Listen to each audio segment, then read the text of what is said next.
Hello, everyone. Bonjour tout le monde. I will start by acknowledging that we are on the unceded and unsurrendered Algonquin Anishinaabeg land, and also the ongoing genocide in this country. Well, my overall take for this budget is that it was a fascinating juxtaposition of things that I am very happy to see and things that we are very disappointed to see.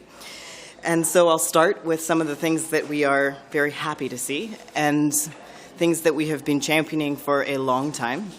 They include dental care, the promise of pharmacare legislation, lots of action on housing. I would especially say co-op housing. Very happy to see the 6,000 units promised.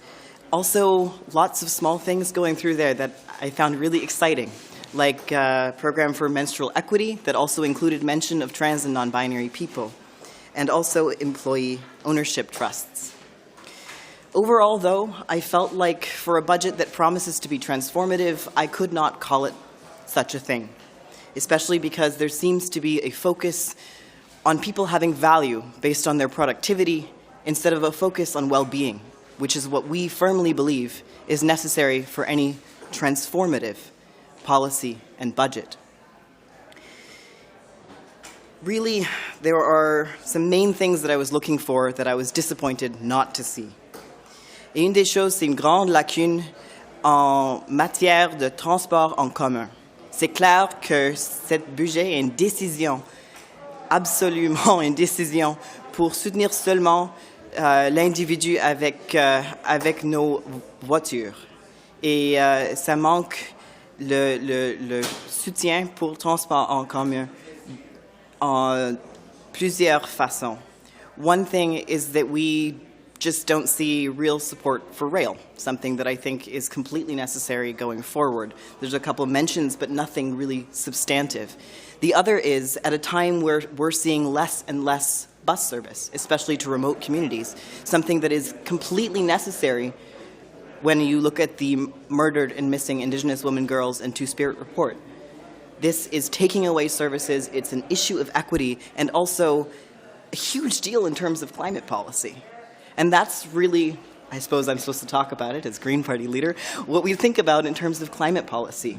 This was a huge disappointment, especially after the approval of Baie du Nord yesterday, that there aren't measures to make up for this.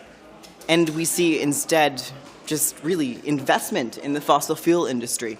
And when we're looking for something, we're looking for measures across the board, saying every single area of policy should have something addressing climate, and this is why I'm really disappointed about public transit. Something like that is a policy that's necessary, and sure, there's a huge section on electric vehicles, but that in itself is a decision about the type of society that we're building through the climate emergency. And as we've said many times, net zero is not sufficient. We do not hit our Paris targets of 1.5 degrees with a net zero plan. And so we're just plainly not satisfied with the climate parts of this budget. Also, coming out of the pandemic, or hopefully coming out of the pandemic, I was very much hoping to see mention of food and water security. The support and the investments for Canada Water Strategy are just not sufficient, and same. There are mention of sustainable agriculture and also helping support our supply chain, something that we're very aware of from the pandemic, but no real investment in local food security. And then probably the final thing that I will mention as an overall piece that we were very disappointed about, c'est la santé mentale. C'est quelque chose qui est très important aussi avec la crise climatique, que tout le monde a l'accès et vraiment le soutien pour leur santé mentale, et c'est vraiment pas là. The promises around mental health were, I think, quite disappointing, and at a time where they are more important than ever. And I will let Mike also speak to this. Thank you. Thank you. I'll be brief, and Dr. Kuttner and I would be glad to take any questions you all might have. To start, I just want to kind of go a bit deeper on some of the points you heard, this sense of juxtaposition that we saw in the budget. Because there is a lot that we appreciate and that we expect Canadians across the country will too, particularly when it comes to parliamentarians working together to get things done. Dental care being an example of that is in this budget as a result of that. Pharmacare, at least the indication that an act will be forthcoming. And on housing, that when it comes to co-op housing, there's a commitment here to build 6,000 new units. In 2020, as a benchmark, we built 477. So certainly this is a significant increase in co-op housing, which is deeply affordable, quality, dignified housing that we need. There's a commitment to a national plan to end blind bidding, for example. Again, really leading towards some of the realities we're seeing, which is that homes increasingly across the country, rather than being places for people to live, are commodities for investors to trade. And there is some hope here, some early signs that this government is willing to make progress on housing. On the other side, as you heard from Dr. Kuttner as well, from a climate point of view, this is disappointment on the eve of a disappointment. To have Bay du Nord approved, production of which won't start till 2028, 1 billion barrels of oil, the first deep water oil project offshore in the country, the same week that the IPCC made very clear that we need to not start any net new fossil fuel projects and actually begin to decline emissions at latest by 2025. Not only that, but the government followed through. They followed through on another subsidy to fossil fuels. This is, at minimum in the budget, $7.1 billion for carbon capture. A time when we could be using those public funds to be investing in a just transition for workers. Let me know if you found the word just transition in here. I had a hard time doing so. When it comes to Canadians with disabilities, a group of people across the country who have been historically marginalized, we don't even see a commitment to reintroduce the Canada Disability Benefit, which this government has previously promised when it comes to election time. Wasn't in the throne speech, wasn't in the fall economic statement. It's not in this budget either. In fact, the only funding allocated is a small amount of money for an employment strategy for people with disabilities, as if their only value to us is if they enter the workforce. And last, when it comes to mental health, it almost seems like the government ran out of steam when they got to that section.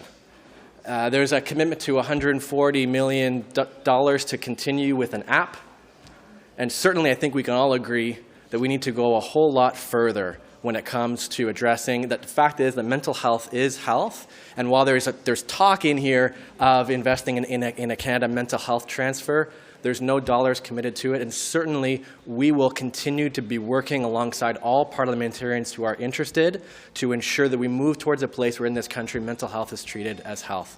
With that, happy to take any questions you all might have. Myself and Dr. Kuttner are both here for exactly that. On the issue of carbon capture and storage, has the government now made it much more mainstream? We now have a multi-billion-dollar tax credit, and it's brought it into the news. It's now become acceptable, whereas before there's always been a lot of debate about how feasible it is and how efficient it is. Well, the fact is, something doesn't become more feasible just because you send more public dollars its way. The fact is that carbon capture is a false solution. 400 academics and climate scientists and others have already called that out. Carbon capture is not a climate solution. You know what is? Retrofit homes and businesses, investing in rail.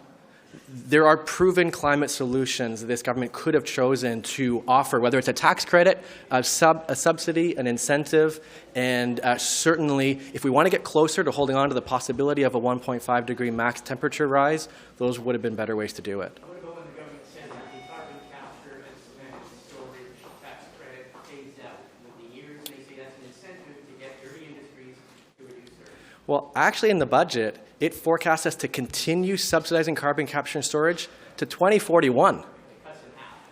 Sure, so we're going to reduce the amount of public money we give to a false climate solution by 2040. That's certainly not what the IPCC is calling for, and certainly not what we feel is in the best interest of ensuring that we follow through on what Canadians are asking for, which is bold action on climate to ensure a safe climate future. A pretty reasonable ask, and we are living at a critical time for us to follow through on exactly that. Vous avez parlé de compromis dès le début de votre discours. En même temps, on voit qu'il y a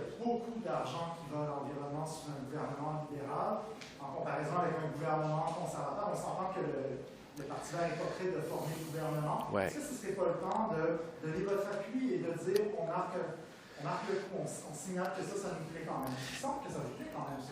Oui, désolé, si ça marche pour vous, je répondrai en anglais pour que... Parce que le but, c'est de l'entendre en français. Ah, oui, brefement, en français, je peux dire que la marque de succès sur le climat, c'est pas si une partie est meilleure qu'une autre partie, mais c'est si nous allons aussi vite que les scientifiques climatiques nous demandent de le faire.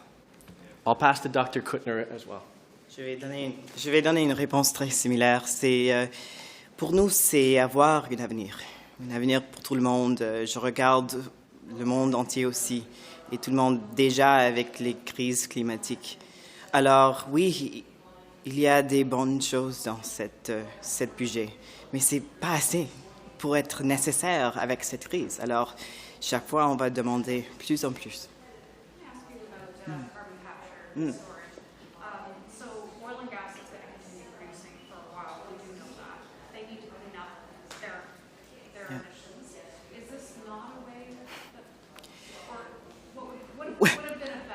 I feel like this is not a good use of public funds. So there are, yes, and they are also the richest companies. They can afford to do this themselves. It should not be to the taxpayer to then cover what they've done to damage the world. So in a sense, if we want to enforce responsibility, it's through that. It's you made all this money on destroying the world for the rest of us and making it so many people have to suffer. So why is it us then that aren't doing things? Why isn't our money going to supporting people as they have to face this? And that's also the other thing I felt was missing, is where is the full support for everyone? It's still a patchwork here and there when it is all of us that are struggling.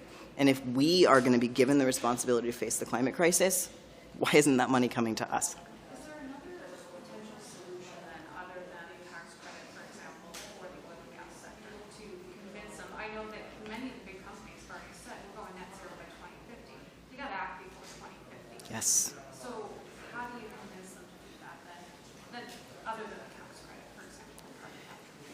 Well, we could certainly regulate them harder and force them down through actual limits, I would say. I don't know if you want to add to that. So you're talking production. Yes. I'm talking about caps, maybe, or Yep. because right now production is the way. People need it still. So I don't think you can argue that. I think I can. Okay. So I think right now, at this moment, the way things are currently, sure. But that can change overnight with some key policy decisions. And if we look at where the rest of the world is going, what Europe is actually doing at this moment too, to say, no, we're just going to stop now and go the other way. And so, yeah, no denial, you're going to need some, but there is no reason to increase it at this moment. And if we are properly supporting the other direction, I don't think it's necessary. I have to ask you about the balancing the budget. Elizabeth made a promise in 2019 that she would balance the budget. She even said, I think, earlier once that the party on her was fiscally conservative. Do you believe that the government should try to balance the budget as soon as possible? Because in the future, there should also be fiscal responsibility. Don't want to bring burdens of debt. I'm more concerned with having a planet than I am with having debt. So I think that ultimate fiscal responsibility is a responsibility to put whatever resources we have to best helping us have a future at all and have that future be just. And I have no doubt that we will be able to, if we were looking at this instead of just through a lens of economic growth, but about overall well-being for everyone, the idea of needing to make balancing by dollar signs exact would go away when we understand what is actually valuable to us. Did you want to add? When it comes to balancing budgets, one way to go about doing so is increasing revenue while also ensuring we fill in the social safety net. And so what I believe you might be referring to from past comments that Ms. May has made is with respect to ensuring that we move towards fiscal balance, but there's multiple ways to do so. If we looked at introducing a wealth tax, for example, to ensure we address with wealth inequality, if we look towards actually introducing measures to bring more revenue in to build more affordable housing. And so there's different ways to get towards ensuring we move towards following through on the important commitments that are necessary to close the social safety net. Can I get your response on the extra military spending? Sure. Dr. Kuttner, would you want to start on? Absolutely. Can I answer? I want to add a little bit more to that, which is going forward, we're looking at a huge amount of expense to not doing things like preparing for the climate emergency hitting us. So if we're looking at fiscal responsibility, I think we need to be looking at all our current externalities and also future conservation. And with that, I think, it might take longer in the end, and there are measures to balance, but it has to be done in a way that we actually understand the costs that we're currently risking in the future as well. Increased military spending? Yes. Well, a few things. One is that we were glad to see that there's going to be a review of military spending in general. And so we're currently not actually sure where this military spending is going to go, and we're looking for what that's actually going to look like. I'm always hopeful in ways I probably shouldn't be that we will actually direct military power towards climate response and tactical defense of the Arctic. But also, since we heard that we might get military spending up to 2% of GDP, and it is far less than that, I'm a little relieved, actually. Just to add to that last point that Dr. Kuttner made, of course, as you likely know, yesterday there was a motion in the House of Commons with respect to be a $28 billion increase was the 2% motion from yesterday versus a 6% in this budget. So at least glad to see it not escalate to that level.